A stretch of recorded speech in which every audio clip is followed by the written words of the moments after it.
Hi everybody, this is Erica Sabo, and welcome back to another episode.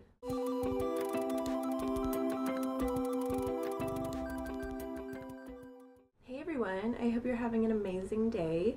You're probably wondering, what is that MindBit thing? So, after I've done a few videos, I've decided to do some reiterations and just create maybe more of a web show. So I figure I'm going to have a bunch of series within this web show, and one of them is going to be MindBit. Now, MindBit is just going to be everything you've basically seen in terms of me talking about anime, gaming, comics, whatever. It's just going to be me geeking out over what I love and what I think you should be checking out too. Aside from that, we're going to have a Let's Play series. We might even have a DIY series. We'll see. A how-to series. Definitely I want to do more, console cleaning and things like that, or cartridge cleaning, and a bunch of other surprises that hopefully I can get published in a routine form. So we'll see how that goes. So today I wanted to tell you about an anime that is very, very near and dear to me. This anime is called Attack on Titan. It started airing at the beginning of April, and I am totally, utterly hooked. I am so hooked. I think the last time I felt this way about an anime was when I watched Gantz. If you've heard of Gantz, but it's full of these what the fuck moments. It is very cool, it's very spontaneous, very unpredictable, and that's exactly what Attack on Titan is like as well. So, want to know a little bit more about Attack on Titan? Let me tell you. So, Attack on Titan by Hajime Isayama is set in a world in ruin, but not exactly how you might expect it to be. The last of the human population lives inside these cities and these colonies, surrounded by these enormous 50-meter walls. Why 50-meter walls, you ask? Because these titans are these gigantic humanoid creatures that devour humans, but they don't actually have a necessity to. It's done more so as a form of animalistic slaughter. The action is just so disturbing, so spontaneous, so, like I said before, very unpredictable. It makes the characters very disposable, very human though at the same time, and I really, really enjoy that. I like it when characters in shows can seem that way, can seem so vulnerable, but so realistic at the same time. So it's been 100 years since these titans have invaded, but lo and behold, something happens, and these two very unusual new titans, one that's over 50 meters high and another one that has this armor surrounding it, just pop up out of nowhere, and they wreak havoc. They wreak total havoc. Attack on Titan centers around the lives of Eren Yeager and his adopted sister Mikasa Ackerman, whose lives change forever after this tragic calamity with these two very strange new titans that weren't around before, and no one knows where they came from. It's so unfortunate for them, and it's so disturbing.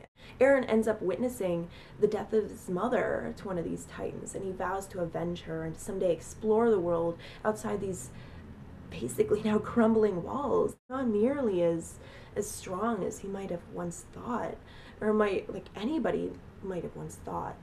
It's really scary. It's a really disturbing anime in that way, and it is very much drama horror. Eren later enlists in the army with Mikasa and their friend Armin in order to help stop these titans.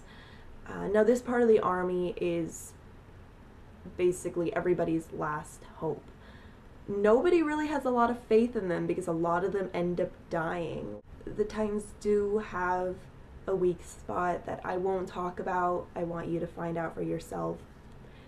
And that struggle to overcome them. They use this just amazing three-dimensional maneuvering gear, which is basically a gas-powered grappling hook device that's attached to them, like a harness. It's really cool. The scenes with these gear are always very amazing, and they create a great sense of speed.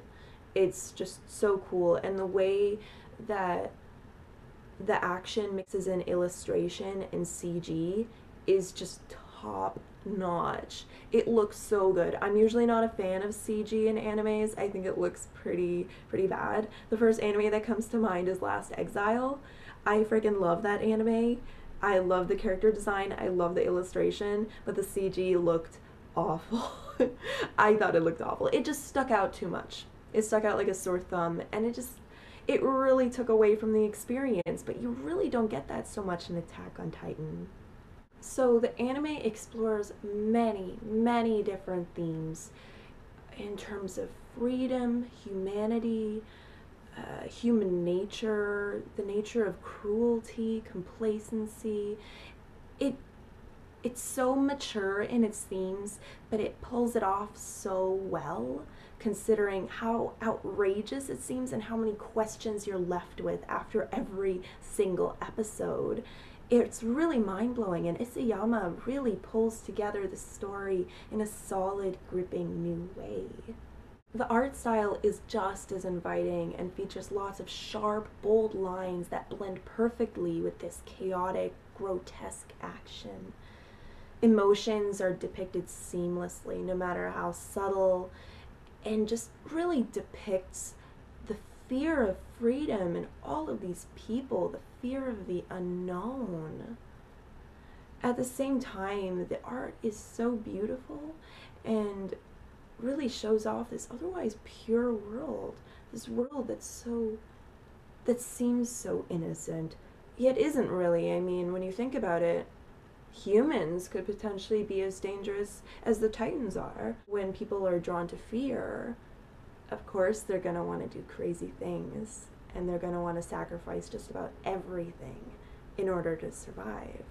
So in terms of the manga, which I am utterly obsessed with, I'm already on volume 4 here. It is crazy. So I watched the anime and I was like, uh-oh, I gotta start reading these. So in terms of pacing, it's obviously gonna be a bit slower. The action sequences just aren't the same as they are in the anime, but it does, the manga, it stays very true. They're very close, translations from each other. However, there are some stylistic, narrative ideas that Isayama does try and implement into the manga that I think work a lot better in a narrative sense. Now, so far, the story is pretty close to what it is in the anime. It's maybe about 5 episodes ahead of the anime, so if you want to know what happens after episode 5, which just aired on Sunday, then you can find out if you really want to, and it's just as gripping.